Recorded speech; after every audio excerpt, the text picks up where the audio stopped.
Just wanted to say welcome everyone to our first career story session. We hope you're going to enjoy it. The main aim of this series is to show anyone who is interested the opportunities available for roles within paraplanning, but also where it can lead. We're going to be talking to some famous and maybe not so famous faces in the world of paraplanning. Have kindly offered their time and offered to share their story with everyone today. This is our first Paraplanner Club event, so I'll just introduce us. I'm just going to unshare my screen so we can see. Lovely. So you should be able to see myself. So Sian, I set up the Paraplanner Club along with Chloe. So Chloe, can you give us a wave? Everyone. Hello. We've lost your face, Chloe, or I certainly have, but I'm sure you're waving there somewhere. I am. I'm not hiding. I promise. And we're going to be running the event today, and we hope to make this a series going forward as well.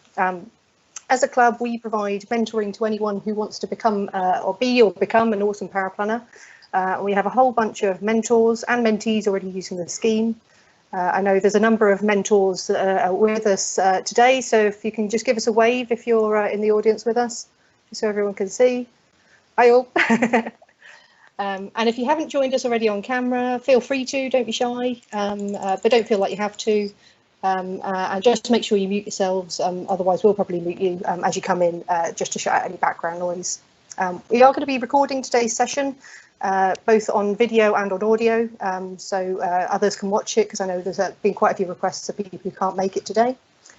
What we'll be doing is talking to Sasha, Caroline and Carla. While we go through, we've got some questions for them. At the end, there'll be a great chance for you all to ask questions as well. So just use your raise hand option or put your question in the chat, and we'll come to you at the end once we've heard from Sasha, Caroline and Carla. So what I'll do is I'll just pass over to Chloe now to talk to our first guest.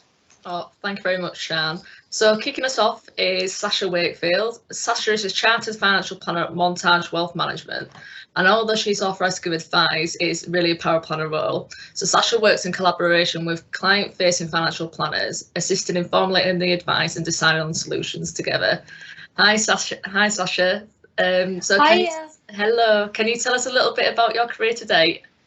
Yeah, sure. Hi, everyone. So to be honest, I think like most people, going into finance is sort of the last resort when you have no idea what you really want to do. So at the age of 16, that was definitely me. I had all intentions to go to university, but I just made a personal decision to leave school at 16 and went to work in a bank. And then was there sort of 2 years. So at 18, still had not a clue what to do, but I just started applying for jobs online, and my job application took me on a bit of a whim and ended up moving to London 3 weeks later. So I ended up in sticks from Wiltshire to live the London life, working for a large platform company. And I worked at Transact on and off for 8 years and done a variety of different roles, including sort of from client facing, so speaking to the advisors, and also the back office side of things, so working with a more technical role and supervision of staff.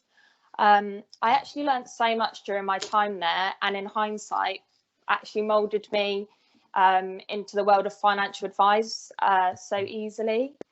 I absolutely loved the company and all the individuals that I worked with, but for me, I just needed sort of more of a challenge. I get bored quite easily, so I need something to sort of stimulate me. And one day I was just speaking to a colleague who was like, right, I'm going to, leave Transact and I'm going to go and be a paraplanner. And I thought, well, that sounds great, but what the hell is a paraplanner? I mean, I still don't actually know what paraplanner stands for. So if anyone could enlighten me, that would be great. But yeah, she was just like, have a look into it. And next thing I knew, I had enrolled on my first CII exam. And I kind of knew from speaking to her that it was going to be difficult to get a paraplanning role immediately. So I actually got a job as an IFA admin through a colleague. And I'd done that for about a year and started doing a couple of exams. But as soon as I'd done about a year's worth of experience, I knew I was ready to take on the paraplanning challenge. And I think sort of the next part of my journey is probably a frustration from quite a lot of people trying to get into the paraplanning world, is that I was applying for jobs having had half my diploma and some experience. But you know, the roles that I'd applied for, they were saying, well, you need to either have the diploma or you need to have had paraplanning experience. So, it took me a good 6 months of frustration, and almost at the point where I was like, do you know what? I'm not going to find a role. But then after, thinking, right, I'm going to persevere and find one, I got a job at a national firm. And they sort of gave me a chance. Like, the whole interview process was great. It was about me judging me as more like a character and how I'd fit in with the business, rather than, okay, well, you know how to do cash flows or whatever. So it was just probably the most pivotal role in my career, really, was them giving me a chance to kind of get the experience that I needed. And in that role, I was working in a pooled paraplanner position, and that meant there was around 10 of us working for 20 or 30 financial advisors around the UK. And that was great because every advisor works differently. What I would say, the advisor quirks, and getting to know how they work and a variety of different cases. So it was just great to be able to, have that first role, build on my knowledge, and actually take the technical knowledge that I had obtained from my exams into a real life scenario. And then since then, 2 years later, I'm now a chartered financial planner. But as Chloe said, I'm basically a paraplanner with just a posh title. But I'm actually at the point in my role where I'm able to collaborate with the financial advisors to give the best outcome for the client. And I'm pretty certain that I'm going to remain a paraplanner for life. And I don't see the role as a stepping stone to advice for me personally. But the thing that I love most about being a paraplanner is that it's constantly changing, whether it be clients' needs are changing, legislation is changing. And so I don't think that I'll ever get bored of this role, because I won't ever feel that I've learned everything. Yeah. So. Oh, thank you so much for sharing your story with us, Sasha. That's, I completely agree with what you're saying. In relation to getting into the paraplanning industry, we hear a lot from people. It's such a difficult industry to get your foot through the door. And then also as well, we get a lot of people asking about, their exams and which route in which an examining body they should go with. What, with you being a chartered financial planner, how did you decide to go down the CII route, and what advice do you give to people within the industry that are just starting out taking their exams? For me, I chose the CII purely because I'd noticed on quite a lot of job adverts that they were looking for that particular exam board. And so for me, I just started off with the CII and completed my diploma. But I know there are so many different exam routes you can take, the CISI, the LIBF. So I think it's definitely worth knowing how you personally deal with different situations. So for me, as much as I hate exam pressure, it really helps me sort of keep focused when I know there's a deadline to actually have to sit an exam. Whereas coursework, because you have, say, a year to do it, I start thinking, oh, okay, well, I'll do it 10 months in or 11 months in when there's I need that deadline. So for me, actually working out how to study and which route, it was definitely, okay, well, I need the exam pressure.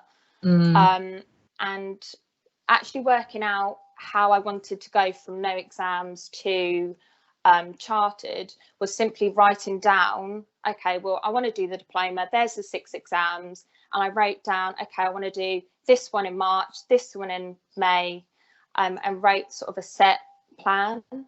I'm a bit of an organisation freak, and if there's highlighters involved, then I'm well away. So yeah, that's what I've done for my diploma, and then I've done the same for my chartered exams as well.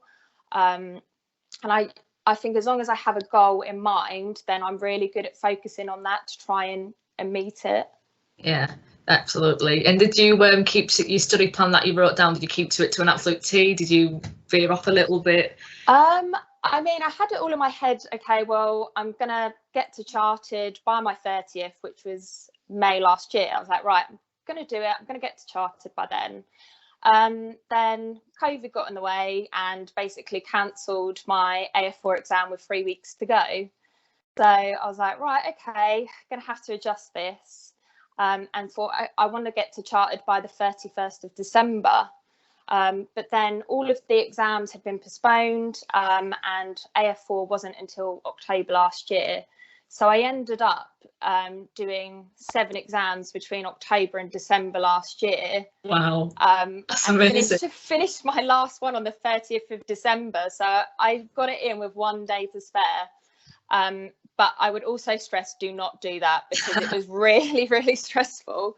And by the end, I thought I was going to be an alcoholic because I drank so much Prosecco to keep me sane with the revision. Yeah, putting yourself under pressure because those exams are tough as it is. So yeah, exactly. That's crazy. Oh well, thank you very much, Sasha, for your time. That was really inspiring. Thank you. Thank you. Thanks, Sasha. Now, one last word from you. What advice would you give to anyone starting out in the paraplanning industry?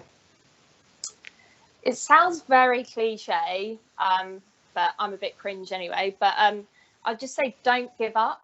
Like, if you really want to get into paraplanning, then don't give up. Just get yourself out there, ask for help, network, look at exam routes. You know, the great thing about paraplanning, especially at the moment, is there's so much support, whether it's coming from the paraplanning community or from, you know, LinkedIn and different, you know, sources and networks. So definitely don't give up and just ask for help, because there's so many people that will be willing to help you on your journey.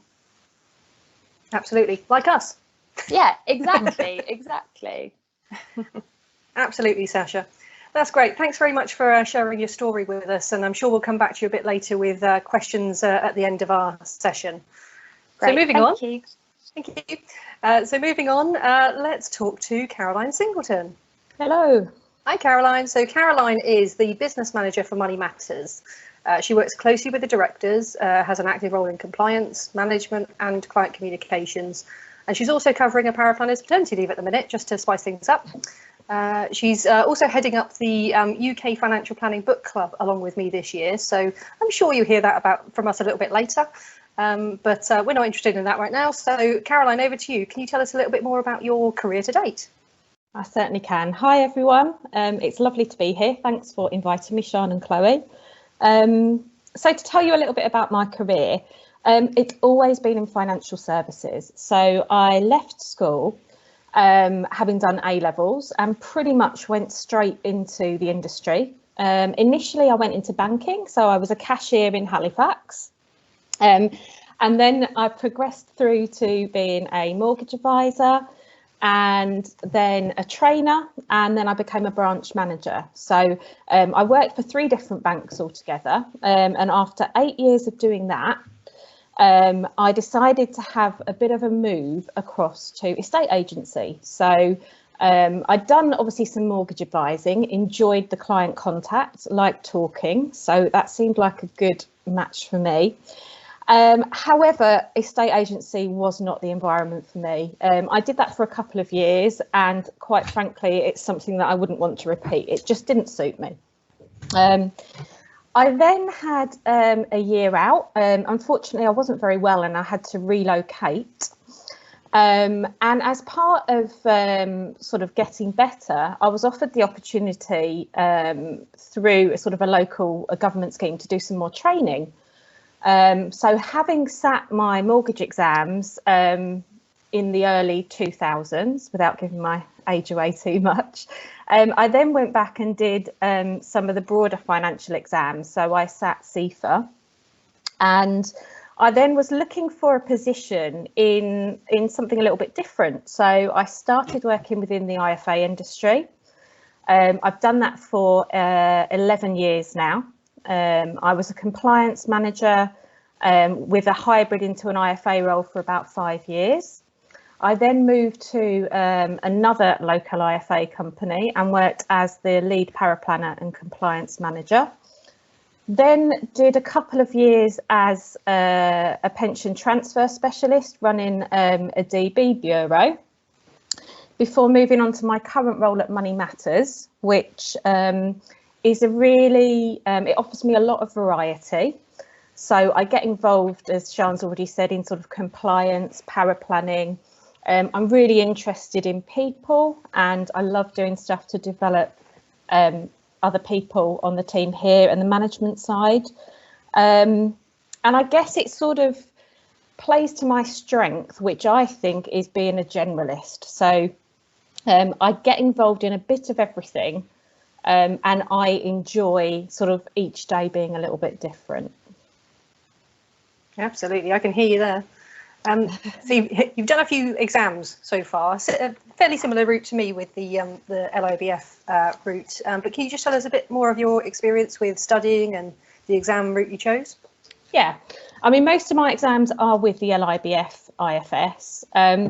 Really, I kind of fell into that because when I was working for the Halifax, that was the only route through which to do the mortgage exams, and I just continued on using the same board. I knew how it worked, how the exams were structured, the way the material was written, etc. And then when I came to look at doing my advanced diploma, which is what I've most recently studied, it's quite different to the CII route in that it's very structured. So there's 4 modules that you would do, and for each module there is coursework and an exam, and it's structured over a period of about 14 or 15 weeks. Now what that does for me is it makes me do it, because I am a bit of a procrastinator, so it kind of gives me a bit of impetus to actually get on with it. And also for me, doing coursework is good because I lack a bit of confidence with exams. I sort of doubt myself, and to go into an exam knowing you've got some of the marks in the bag already, for me, that just gave me the confidence boost that I needed to be able to confidently approach the exam. Absolutely. We said this the other day, but we are exactly this on the same page when it comes to study. Yeah. Fab. So it's a really personal story, I think, when it comes to the choices you make when it comes to studying and which route you take. And as Chloe said earlier, it's probably the most common thing that we're asked at the minute. And there seems to be a lot of people coming into the industry, looking at the diploma, looking at the different routes available. So it's really interesting to understand why people have chosen certain routes, I think. So finally, what advice would you give to someone starting out in paraplanning? Okay, well, I've had a chance to think about this question, so I've come up with 3 little sub points, which are, first of all, to work hard.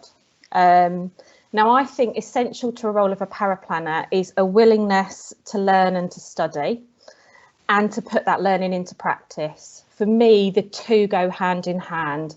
If you need to work on your experience and on your sort of background study to be a good paraplanner. And also that's something that doesn't ever stop. You know, there's always other things to learn and changes to update yourself on. The second point is to work smart. You don't need to reinvent the wheel, and you don't need to know everything. And that's something that I learnt the hard way.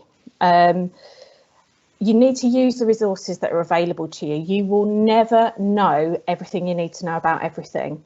So it's having your resources that you can really rely on when you need to know stuff. So for technical information, for example, I would always look to Standard Life Tech Zone, the Prudential literature, and also Royal London. For me, those 3 provide a really good background to whatever subject you need to know a little bit more about.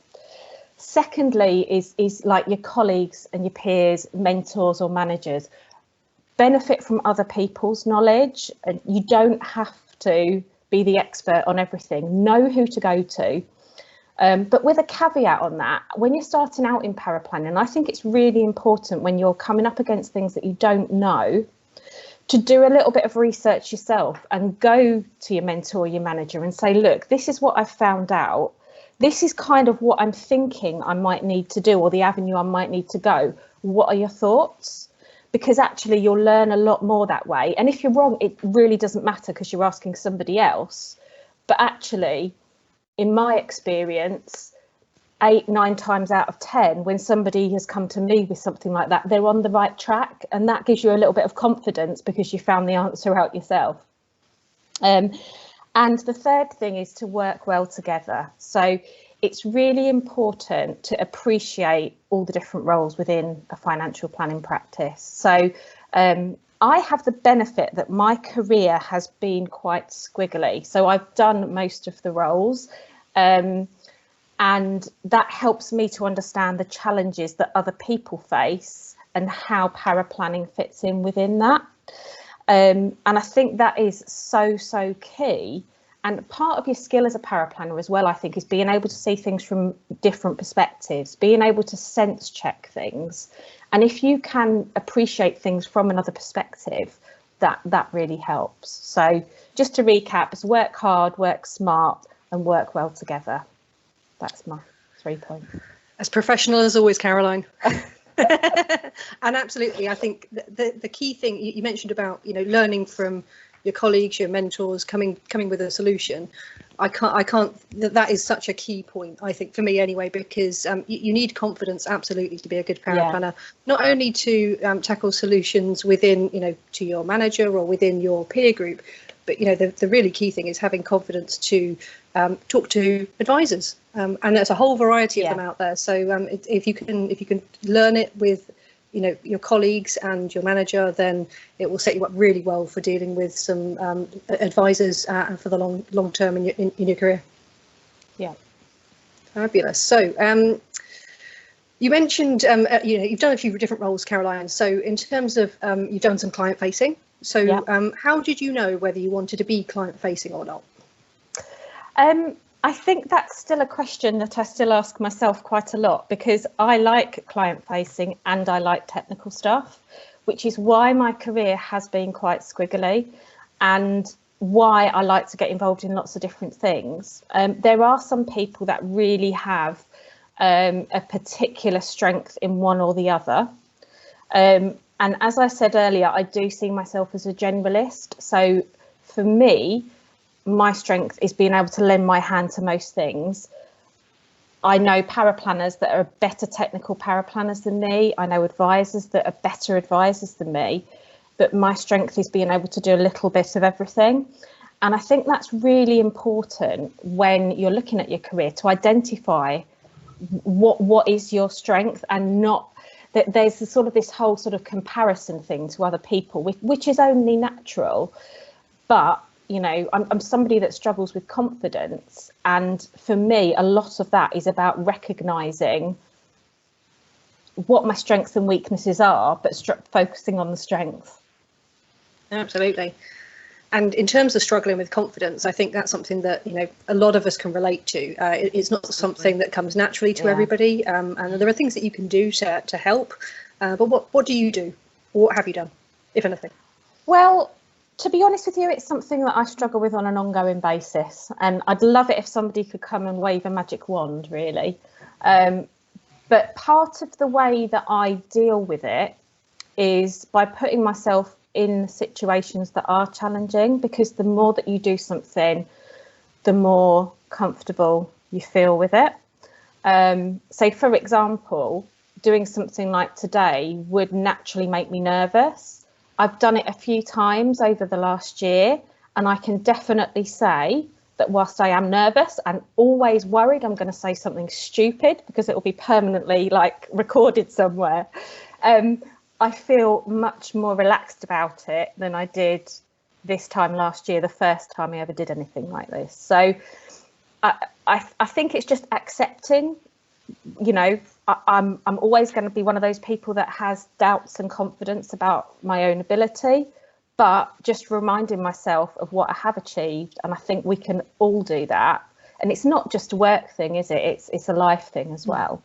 And so, yeah, for me, it's a combination of accepting that we can't all be confident and doing things that are out of my comfort zone. Just like this. Like this. Absolutely. And I can completely echo that as well. It's feeling the fear, doing it anyway, fake it till you make it. Absolutely. Fabulous. Thank you very much, Caroline, and thanks for sharing. It was a really, really interesting story, and I think we've got a lot of similarities in our story as well. So it's interesting to know that there's somebody else that's experienced similar things to me too, which is great. I'll pass back over to Chloe now. Thank you, Sian. So for now, our final guest, Carla Langley. Hi, Carla. Hello. So Carla is the head of proposition at 360, which is essentially means that she spends her time working as a consultant for financial planning firms. So Carla, can you tell us a little bit about your career to date?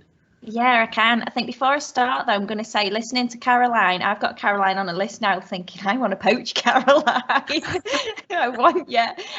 You got a great background, Caroline. In terms of my background, and I think I'm probably here, I suppose, really to show where you can go with paraplanning and where it can lead you to, because a big thing I want to talk about is it's not just a journey into being an advisor. It really, really isn't. So I think in terms of where I started, actually, I didn't realise, almost identical to Sasha and Caroline, I also started at a bank at the Halifax as well, strangely enough. I dropped out of uni, actually. I went to uni to study to be a doctor, of all things. Didn't think it through. Got there and was like, way too squeamish for this. I can't do this. And I was in Leeds at the time, and obviously Halifax in Leeds, everyone worked for the Halifax. So I ended up getting a job doing support actually at the investment service at the Halifax.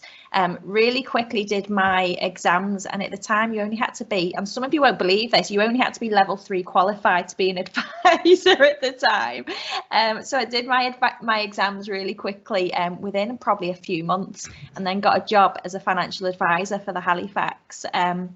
So I did things a bit back to front. So I was an advisor first, really, and then realised that actually, again, didn't really think that through either. Just couldn't cope with clients. I just didn't have the patience to sit and try to talk about technical things to people who haven't got a clue. It was really hard. So from my perspective, I was like, right, okay, I can't do this. And I actually thought, right, where can I go? I've got these qualifications now. Where can I go?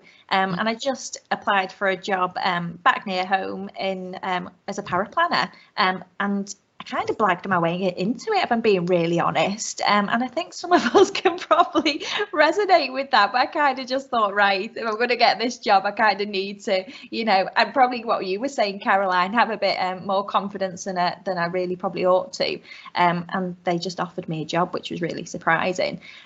So I probably spent the first year of my career as a paraplanner Googling everything, and I don't know if people can relate to that as well.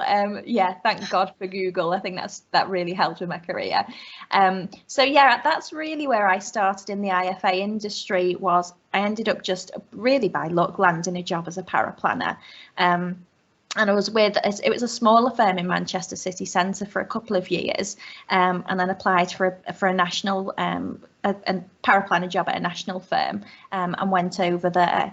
And whilst I was there, and actually those of you, I know some of you know me, I'm probably not like Caroline. I probably have too much confidence, unfortunately, which is just a big an issue, was probably not having enough. And whilst I was in this paraplanning role at the national firm, it was at a time when they didn't really have centralised investment propositions. So that wasn't really a thing. Everyone just kind of did what they wanted, and a part of paraplanning was still fund picking and making up your own portfolios. So I noticed that actually, right, we probably need to do something different in this company. So at that point, I just approached our CEO and said to him, we need to do something different and I want to do it. And actually, as well, one of the things we've talked about is around qualifications.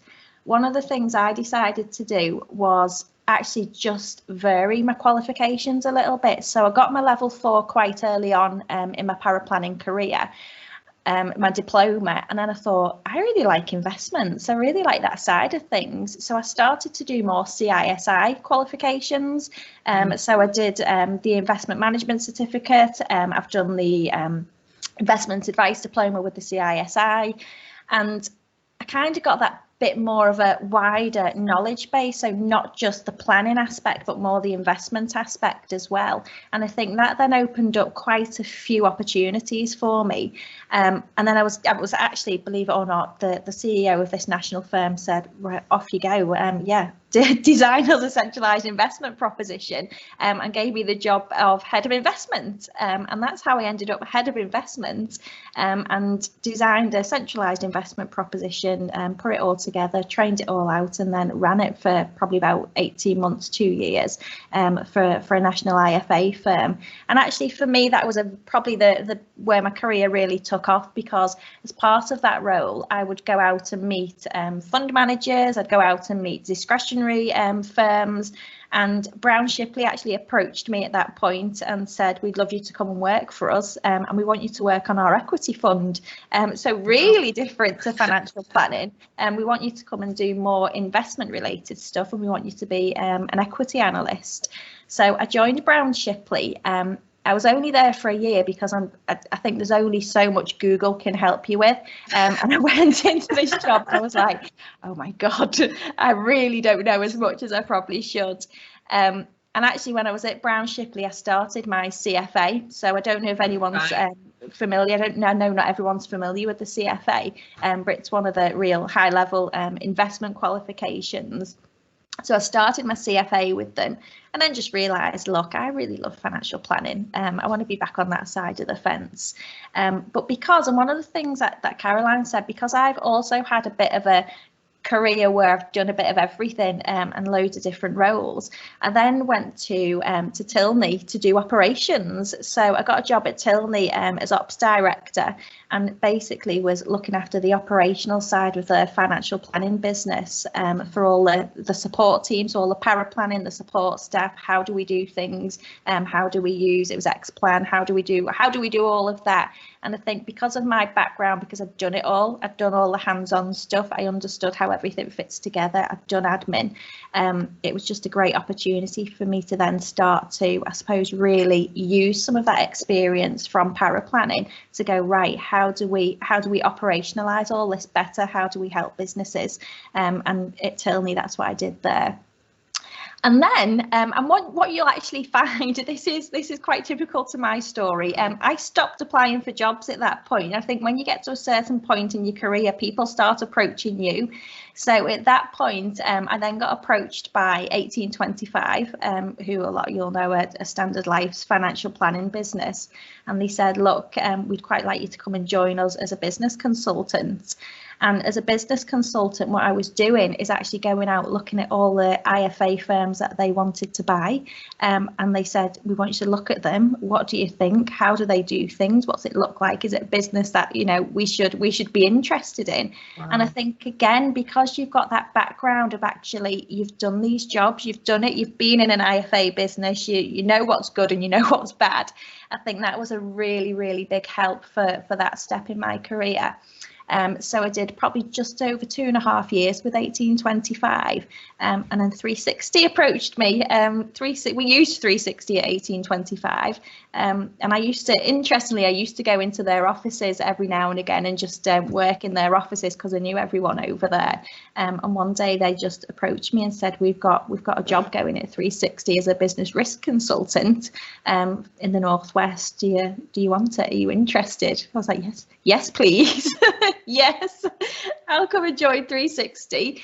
And again, my role at 360, I started as business risk consultant and then last year was promoted to head of proposition. In terms of the business risk consultant role, I think one of the reasons that, and without blowing my own trumpet, but why I'm so good at it and actually why I enjoy it so much is because I don't really have a compliance background. Until I joined 360, I had just a operational background. I was a paraplanner, had all the technical knowledge. So for me, as part of, and still do it now, even as head of proposition, I spend my life now going into firms that you guys probably work for, and some of you probably have a 360 business risk consultant come in. I go into firms and I look at what you're doing and we go, right, are you doing what you should be doing? And actually, what are the key risks to your businesses? You know, what's your advice process like? How efficient is it? Are you doing the bits that you need to be doing? Are you doing the bits or you're not doing bits that you need to be doing? What's your investment proposition look like?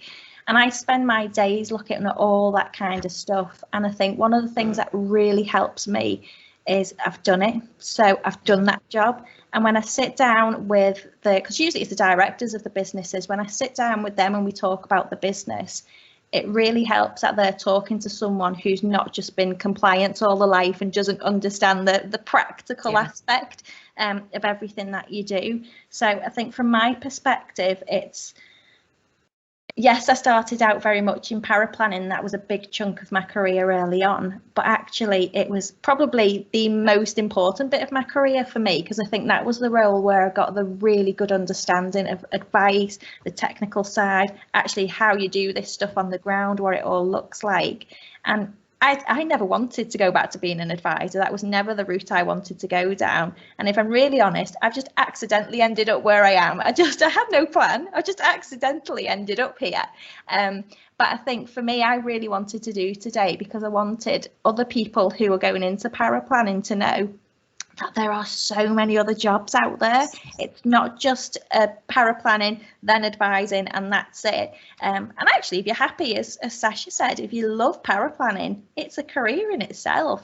But if you do have this, you know, maybe you're a bit more of a generalist, like Caroline says she is. I think there are so many other options out there other than just advising that you just don't realise are even out there. So that's really I suppose, my journey, and I wanted to share that with other people so people can see that, yeah, there's loads of stuff you can do in this industry. That was amazing, Carla. Thank you so much. I think it's such a variety of roles, and I think it's really thank you for coming and spending time with us today, because in the paraplanning club at the moment, we are getting many people that are saying, what are my options? What progression is there for me? I don't want to be an advisor. I don't want to be client facing. And it just shows there's so many different, you can branch out in so many different ways. Absolutely. It's really inspiring. Thank you. Yeah. So going back to your exams then, because you went about and did a little bit of different things. What advice would you give to somebody that's not too sure which examining body to study with, and do you have any study methods that you live by that would be quite good tips? Yeah, do you know what? Firstly, I'm going to be a bit controversial here, and I'm going to say, actually, I don't think exams are the be all and end all, because I work with people at 360 who are on a 6-figure salary and aren't level 4 qualified, believe it or not. And actually, the reason they're so successful is their experience. So for me, I think absolutely you probably need to be level 4 at this point in your career, but other than that, I don't even necessarily think, because I know there's a big focus, isn't there, on being chartered and getting to that stage. I'm not chartered. I never got to being chartered. I have no intention of ever being chartered. I don't really want to do any more exams, if I'm honest. So for me, I think firstly, my probably takeaway from this is exams are really useful to get you started, but the bit that's going to get you anywhere is the experience. Doing, absolutely, yeah. It's the doing bit. And I think as well, the other thing which I said is actually some variety in your qualifications as well. So not just the CII financial planning ones, but I think what will be really useful for people if you do want to expand and maybe go into other roles is actually what about investment related ones? What about the mortgage qualifications? What about some of the insurance related qualifications? Just having a little bit of a selection of those, I think, is really useful as well. Yeah. So is that you're definitely not doing any more exams then? Say that. I say that I'm part way through my CFA. I don't want to finish it off because it's just so hard. Wow. So what does the CFA look like then? Because I've read a little bit about it, but I don't know. Well, put it this way: when you applied for your CII exams, and this is when you went back in the day when you got paper, but you'd have your book turn up, wouldn't you? You'd have your book turn up, and it was like, right, there's my exam. For the CFA level 1, I got a knock on the door, and there was 2 massive boxes, and I was like, what on earth is this? And I opened it, and there were 7 books for one exam. 7 books, and it's a 6-hour exam, and it's really hard. 6 hours? Do you get a break in them 6 hours?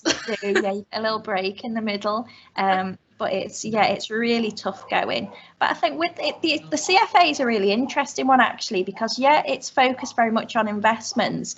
But the bit that I found really useful about the CFA is you get a really good understanding of just businesses and actually how you run a successful business. And I think if you want to branch out from paraplanning into maybe more of a compliance and a business risk and a consultant role, that's something that's a really, really good knowledge base to have, is just actually what does running a good business look like. So I think that's something to take away. So there's loads of other bits and pieces you can do other than just the CII's, AF exams after your level 4. So keep that in mind as well. Yeah, brilliant. Oh, well, thank you very much, Carla. And one last question from me. Is there any advice you'd give to a paraplanner, apart from exams and things like that? What, if you could go back, what's the one piece of advice you'd give somebody that's starting out in the industry today? Do you know what? A little bit different to what everyone else has said, but I think it's a really important piece of advice, and a few of you will relate to it, is that financial services is a really small industry. So one of the things I would say to anyone just starting out, don't ever burn your bridges with people. So and I wish I knew that. I absolutely wish I knew that when I was younger. So I think, it's a really small world. You will constantly come across the same people. You'll move businesses get acquired, and you end up working with the same people that maybe you burnt bridges with in the past. So for me, I think keep that in mind, is no matter even if you do want to maybe leave somewhere on maybe not good terms, try to stay on good terms with as many people as possible, because it is a really small industry. And I can see everyone nodding. So everyone's like, absolutely agree. Yeah. Yes, absolutely. And I think the other one thing I wanted to mention, because I think this is really important, is if you do have big career aspirations and you want to, obviously you think you want to become an advisor after paraplanning because you think that's actually where the money is and where the salary goes up, and that's kind of your career aspirations. One of the things to keep in mind is it's not just advisors who get paid a lot of money. So actually the compliance world, the likes of 360s, people who work in those kind of roles, actually I did a bit of research on this, and I think the highest paid people in financial services are actually in compliance rather than advice.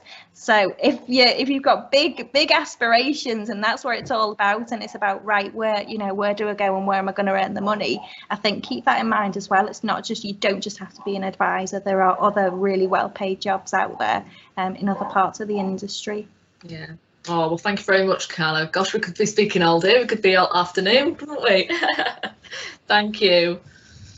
Absolutely, Carla, and I completely agree about the thinking about salary options. Yeah. I think we see them all the time, don't we, from recruitment adverts and things like that, the salaries that come out, and it's such a wide range of paraplanner salary out there that each different firm will offer a different salary and a different type of role, but you don't understand that from the title. So just because you're in a firm and you earn this much doesn't mean that you wouldn't earn more somewhere else doing exactly the same thing possibly, and it might be a much wider role. So there's a lot of options out there, which is part of the reason for running sessions like this, so that we can understand what each other does. So on that front as well, Sean, it's probably worth just bringing up, it's not come up so far, how different the role of paraplanner can be within different organisations. So what actually comes within your remit, how involved you are in the advice process, whether there's any client facing at all. You know, there's masses of opportunity even within that one job title. Absolutely, and you know, I've seen it in my career. I'm sure you guys all have as well. In the jobs that you've done in various places, but yeah, it's there's a whole variety of things that you can get involved in. Some of it will be given to you as part of a job. You know, it's in that firm, that's what it is. And some things, if you notice, like Carla's noticed, there was a gap for something in the firm that she was working in, you identify it, you go to the right people in the right way, like Caroline was saying, with a solution. And that might then lead you on to somewhere that actually is where you want to be, but also is staying within the firm that you're in and doing good all round, which is a really great place to be, and also a really good thing for your CV too, and a really proud achievement to get to, and can help build the confidence that we've all been talking about already. Great, so I'm going to hand over to everybody that's on the meeting today for a Q&A session. So I've got my own, a whole list of questions that I want to ask all of our guests today, but you don't want to hear from me. So I'm going to give everyone a couple of minutes just to see if they've got any questions that they want to ask. We've got the chat facility open if you don't want to come on camera. If you want to come on camera, that's great. Just raise your hand and we'll come to you.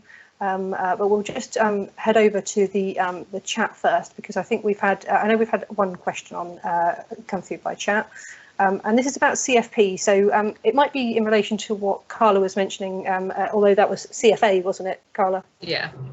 Yes. So someone did ask about CFP certification and whether that's country region specific. I don't know, has anyone done CFP out of our guests today? I don't think so. I haven't. It's something that I've looked into because I would like to do it. And I think from the limited information that I know, I think it's something that is quite widely recognised throughout the world. I think it is a consistent one, and I think it's the predominant one in the US. That's right.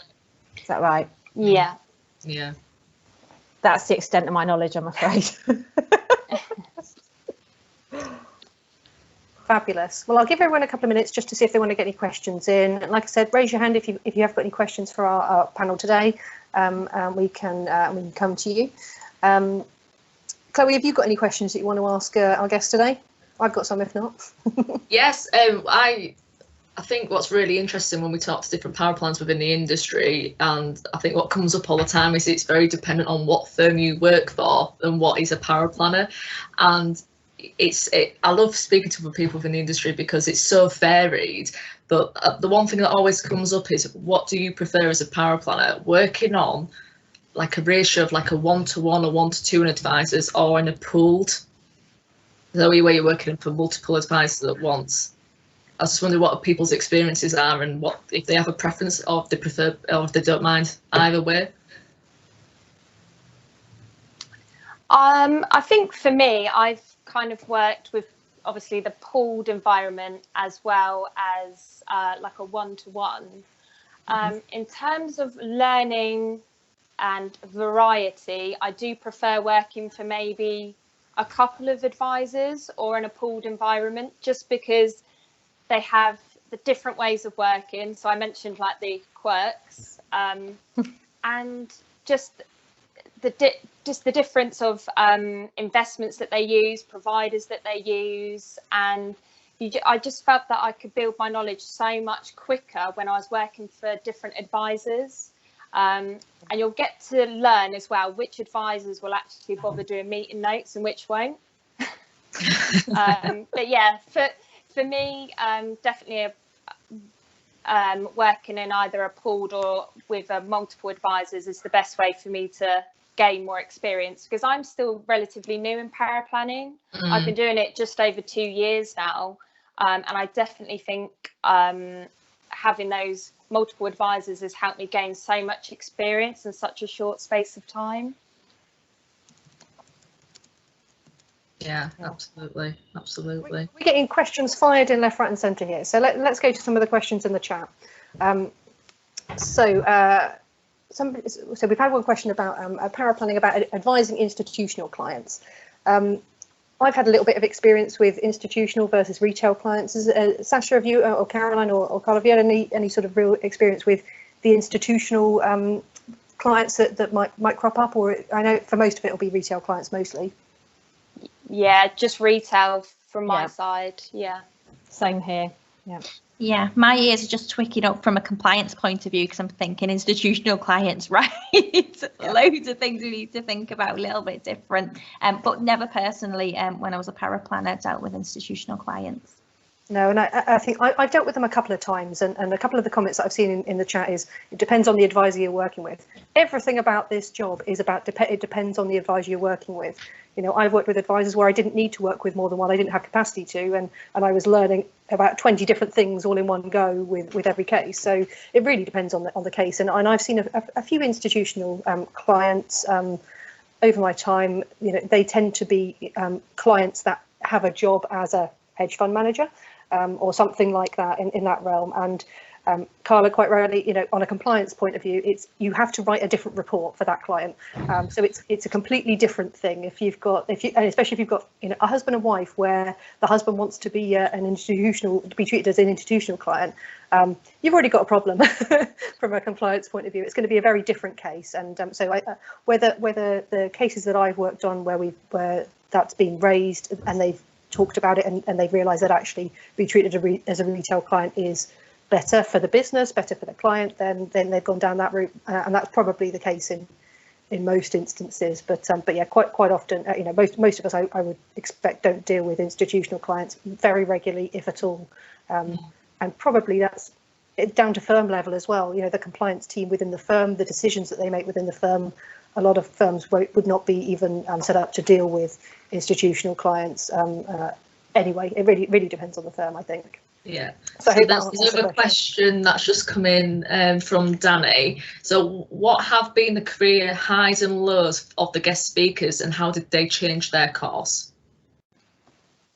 I don't mind going first on that one. I think for me, my career high is probably actually when 360 offered me the role of head of proposition. I think that was just really flattering, and particularly for 360 because they're, you know, such a well-respected firm. I think career lows for me was actually, and I didn't mention this in my career story, but when I moved from one paraplanning role to another to a different firm, the reason for that move was actually I was facing redundancy. And I think particularly in our industry, particularly because there's so much going on with consolidation, some people are going to be in that position and you're going to face that. And I think that's a really, really awful position to be in. It just feels really horrible. And I'm sure some of you have been in that position in the past. I think one of the things I would say, though, and again, I wish I'd known it then, is firstly, everything always works out okay. Like it does. Now I just don't worry because I'm like, things always work out. And actually, paraplanners are actually really, people want paraplanners. If you're a good paraplanner, you're really sought after. So even if you end up in those kind of positions, you're going to be all right in the end. You'll find another job. But that was definitely my career low, was facing redundancy. Absolutely. I'm happy to take that one as well if you want me to. And I think anyone that's worked in a bank knows about redundancies. It seemed to be an ongoing cycle when I've worked in banks. So yes, absolutely. Go to you, Caroline. Okay. Mine is probably the same event or the same time period, which probably sounds a bit strange, but I mentioned earlier that I'd had a year out of my career, which is going back about 12 years ago now when I wasn't very well. And I was basically forced through ill health to move up north, back with my mum and dad, away from where I had all my own life for financial reasons. And it was a really hard period of my life. Being forced, you know, to not be able to work, it is like a really hard thing. But it was actually the thing that made me, because I came up here and it gave me that opportunity to reassess. And I thought, right, okay, I now have that opportunity to think about what it is I want to do. Yes, I think it's still within the same industry, but what is it that is going to excite me and get me back to work? And for me, I wouldn't have said this at all at the time. It was a very difficult period of my life, but I think I'm a completely different person, and I see things very, very differently now, and my perspective on stuff is different. Still a total stress head about everything, but ultimately, when you come back to it, career's great, getting what you want from a job, getting job satisfaction is massive, but actually your health is the most important thing, and it helps me to keep a balance and keep perspective to remember that stuff. And I'm certainly now a much happier person than I was before all of this happened and forced me to change my perspective. And it made me resilient, and I think you do need to be resilient in this industry. Absolutely, absolutely. Last question from me, as I don't think anybody else has got their hand up. And Carly, you don't need to answer this question, but you might. What's the next exam that you're doing? I'm happy to take this. I want an answer from all of you. Oh, okay. I don't know. I am looking to do the CFP level 7 at some point. And going back to what Carla was talking about as well, I've recently sort of been thinking about more along the business side, whether I want to do a qualification in that.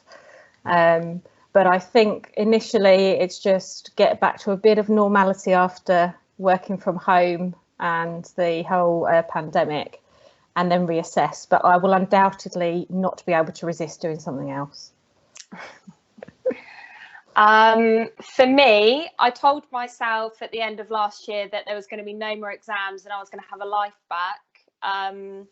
But yeah, so I've I know. I've recently looked at doing the STEP exams, which is more sort of for solicitors side of things, so trust and estate planning. I find estate planning really interesting, which is probably the dullest thing that I've ever said, but yeah, I just find it really interesting. And although I've done some of the trust and trust exams with the CII, I think having STEP from a completely different point of view, a perspective of more a solicitor's side of things, will actually be able to sort of extend my knowledge and also allow me to bring that to my client work and help the advisors with theirs. So potentially doing that in November, but we'll see how we get on. I'm moving house in November, so I don't know if I need any more pressure on myself. You like a challenge? Yeah. And Sian, I'm going to answer. Mine's not financial services related. I do dog photography, so I'm doing a photography qualification. Although I'm fed up with just doing work exams, I want to do something fun. So I'm doing a qualification in photography. I didn't say it had to be work exams, did I? Fascinating, excellent. And I asked because I'm getting ideas. I haven't done exams for years, and I struggled to get my CPD, especially technical CPD. So I'm looking for some ideas. So CFP might be on my list as well. Well, I just wanted to say thank you all for attending today. I hope you've enjoyed it as much as we have and learnt a lot. We're planning on running these regularly, so if you're interested in attending, please follow our LinkedIn page, or if you'd like to share your story, we're looking for our next guests, so we'd love to hear from you. Of course, none of this would be possible without Sasha, Caroline and Carla and our sponsor, Professional Paraplanner. So I just want to say thank you everyone again for attending, and we look forward to seeing you all soon.